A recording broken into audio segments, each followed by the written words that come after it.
श्रीराम समर्थ. श्रोते हो, आपण ऐकत आहात श्री गोंदवलेकर महाराज यांचे प्रवचन. आपण भगवंताचे झालो तर सुखी हो. आपल्याला साधायचे काय हे ध्यानात धरले पाहिजे. परमात्मा साधायचा आहे आणि शरीर आणि प्रपंच ही साधने आहेत हे पक्के समजावे. आपण साधनाला साध्य आणि साध्याला साधन मानतो, म्हणून आपले चुकते. एका गृहस्थाला मुलाबाळासह मुंबईला जायचे होते. आता आगगाडीत बसायला मिळेल या आनंदात मुले गाडीत बसली. पण मुंबई जाण्यासाठी गृहस्थ गाडीत बसला. गाडीतून उतरताना मुलांना वाईट वाटले. त्या गृहस्थाला नाही तसे वाटले. वशिष्ठांनी रामाला सांगितले की रामा, तू प्रपंचात वागताना अंतर्यामी निसंग राहा.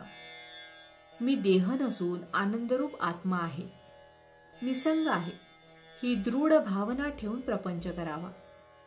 जमीन सोडून कुणाला राहता येत नाही, त्याप्रमाणे प्रपंच कुणालाच टाकता येत नाही.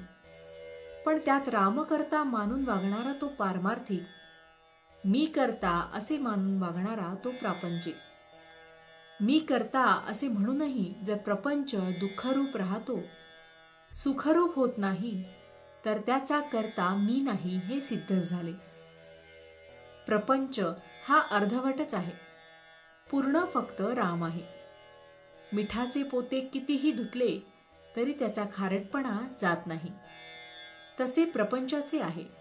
म्हणून परमार्थ हे ध्येय ठेवून सुलभ असे साधन जे नामस्मरण ते अखंड करावे. प्रपंचात आपण किती कष्ट करतो तितका मोबदला मिळत नाही, तरीही कष्ट करतो. परमार्थात तसे नाही. परमार्थ जितका जितका करावा तितके तितके समाधान अधिकाधिक असते. आयुष्यभर प्रपंच केला तर मृत्यूसमयीही प्रपंचच आठवेल. म्हणून प्रपंचाचा हव्यास धरू नये. प्रपंचातल्या वस्तू आज न उद्या जाणार हे जाणून त्यांच्याबाबत अलिप्तपणाने वागावे. ही वृत्ती अभ्यासाने आणि वारंवार विचाराने वाढवावी. प्रपंचात प्राप्त झाले त्याचा हर्ष न करावा, गेल्याचा शोक न करावा, देह प्रारब्धावर टाकावा. हे साधायला एक मोठी परिणामकारक आणि सोपी युक्ती आहे. आपण रामाचे व्हावे, राम ठेवील तसे समाधानाने राहावे. हे सर्व विश्व आणि अखिल प्रपंच ईश्वराचा आहे, तो ज्याचा त्याला देऊन टाकून मोकळे व्हावे. सर्व ईश्वराचे आहे, माझे काही नाही असे समजणे म्हणजे ईश्वरार्पण करणे आहे. आपण भगवंताचे झालो तर सुखी हो, नाही तर दुःखी हो.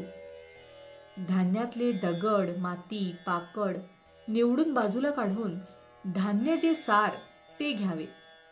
त्याचप्रमाणे अहंकाराचे खडे, ममत्वाची माती आणि विकारांचे पाकड आत्मस्वरूप परमार्थात मिसळल्याने दुःखरूप प्रपंच होतो. ते प्रपंचातून निवडून टाकले म्हणजे जे उरेल ते सारे सुखच. भावार्थ: रामा, सर्व तुझेच आहे, तू देशील ते घेईन अशी भावना ठेवावी. यानेच अत्यंत समाधान होते. जानकी जीवन स्मरण जय जय राम. महारुद्र हनुमान की जय. समर्थ रामदास स्वामी महाराज की जय. सब संतन की जय.